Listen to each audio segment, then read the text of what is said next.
Imagine a world shaped by the Nile where monuments rise under a relentless sun. These are not just stones, but declarations of eternity. Yet, in the silent shadows of temples and tombs, secrets lie buried. Secrets not of gold, but of a tradition so alien it seems from another reality. These are the tales of the Pharaohs, god-kings whose power hid a darkness at the heart of their family. The air in these ancient places is thick with the weight of millennia.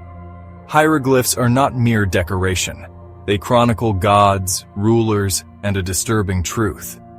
They hint at unions that defy understanding. Brothers wedding sisters, fathers marrying daughters. This was the world of the Pharaohs, where the divine and mortal dangerously intertwined. The story begins with a belief as old as the pyramids. The purity of divine blood must be preserved at all costs. To Egyptians, the pharaoh was a living god, a Horus on earth, destined to become Osiris in the afterlife. The sacred lineage was a treasure to be guarded, even if the methods were fraught with peril.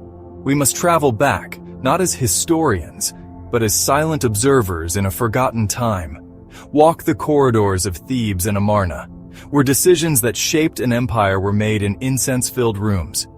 Stand before golden shrines and examine the mummified remains of those who lived and died by this code. Only by peering into the shadowed corners of this ancient civilization can we begin to comprehend the dark secrets of Egyptian royal incest. This is a legacy written in both stone and bone. At the core of this tradition was a powerful mythology. Egyptians saw their gods as a divine family. Osiris married his sister Isis, and their son was Horus. This was not a footnote. It was the central drama of their pantheon and the blueprint for cosmic order. If the gods practiced sibling marriage, so too must the pharaoh, the living Horus. Marrying outside the royal bloodline was seen as contamination. Marrying a sister preserved the sacred essence. This was not about love, but about statecraft and religious duty. The practice set the royal family apart, making them gods among mortals. The queen, often the pharaoh's sister, held the title God's wife, reinforcing the sacredness of their bond. The tradition was justified as a sacred imitation, a reflection of the god's own unions. The pharaoh's power came not just from armies, but from his perceived connection to the divine. By marrying within the family, he reinforced that connection in the most intimate way. The blood of the gods would continue, untainted, to rule Egypt. This tradition, born from piety and designed to preserve power, would have consequences even the gods could not foresee. It was a legacy both sacred and perilous. Akhenaten, the heretic king, shattered Egypt's traditions by worshipping a single god, the Aten. Yet he clung to royal incest, marrying his cousin Nefertiti and likely his own daughter, Meritaten. This was a stark display of absolute power and belief in his divinity. Akhenaten's family became the sole intermediaries between God and humanity, their unions a public declaration of divine blood. The art of Amarna shows intimate family scenes, masking the genetic reality of their unions. The Amarna letters reveal a king consumed by his religious revolution and family affairs, neglecting the wider empire. His incestuous relationships were central to his identity and theology. After his death, his city was abandoned, but his lineage endured in a frail boy who would become Egypt's most famous pharaoh. That boy was Tutankhamun.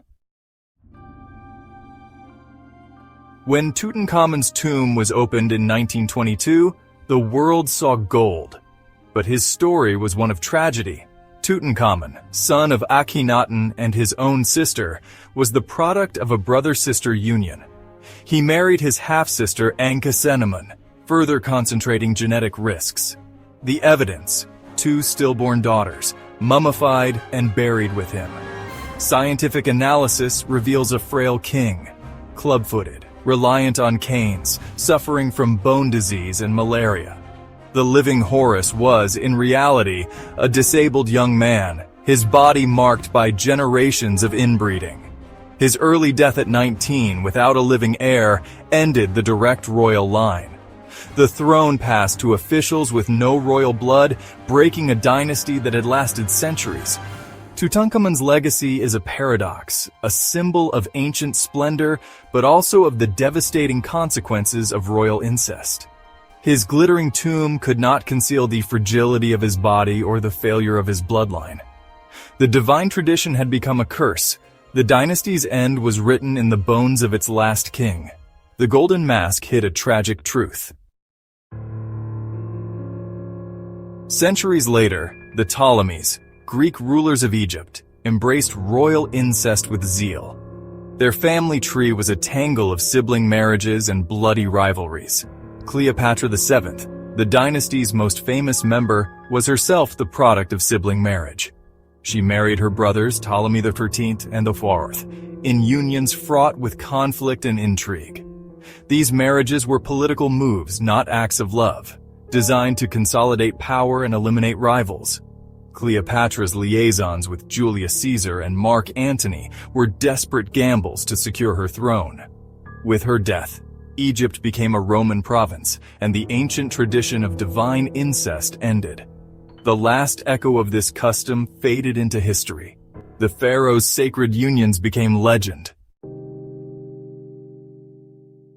The divine justification for royal incest could not defy biology.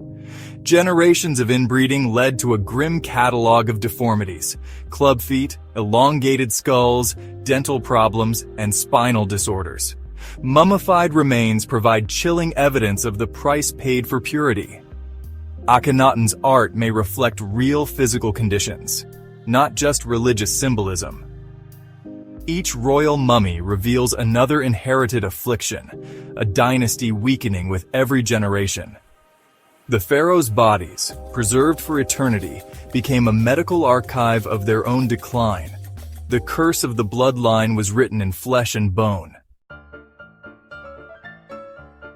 Royal unions were profound religious events, likely held in the sanctums of great temples. Priests invoked the gods, blessing these marriages as earthly reflections of divine unions. The pharaoh and his sister queen were presented as living vessels of divine power, their marriage a guarantee of cosmic order. Disrupting this pattern was seen as inviting chaos. The mummified remains of Tutankhamun's stillborn daughters were not just parental grief, but ritual acts, attempts to ensure their passage to the afterlife. Tombs became stages for resurrection, every object part of a ritual to secure the pharaoh's rebirth as a god. When both king and queen were siblings, the process became a closed loop of divinity. Their union in life and death was meant to last for eternity. Royal incest was a tool for consolidating power. By marrying his sister, a pharaoh neutralized rival families and kept wealth within the royal line. The queen, as his sister, was both loyal and powerful, forming a ruling dyad at the state's center. This system concentrated wealth and influence, creating an insurmountable barrier at the top of society. No outsider could marry into the royal family or claim the throne. The tradition maintained stability, but also made the system brittle. If the royal line failed, the dynasty collapsed. The iron grip of the sacred bloodline was both its strength and its undoing. Power and peril were inseparable. Why did this tradition endure for 3,000 years? Its roots were religious. The pharaoh's authority was divine, and sibling marriage was a pillar of legitimacy. Each generation reinforced the cycle, seeing it as the only way to rule. The immediate political benefits outweighed poorly understood genetic risks. Egypt valued continuity and order above all. Tradition became its own justification. The frail bodies of kings were private sorrows, hidden behind the eternal facade of the state. Only with Rome's conquest did the practice end, becoming one of history's most chilling secrets. The legacy of royal incest remains, written in stone, bone, and legend.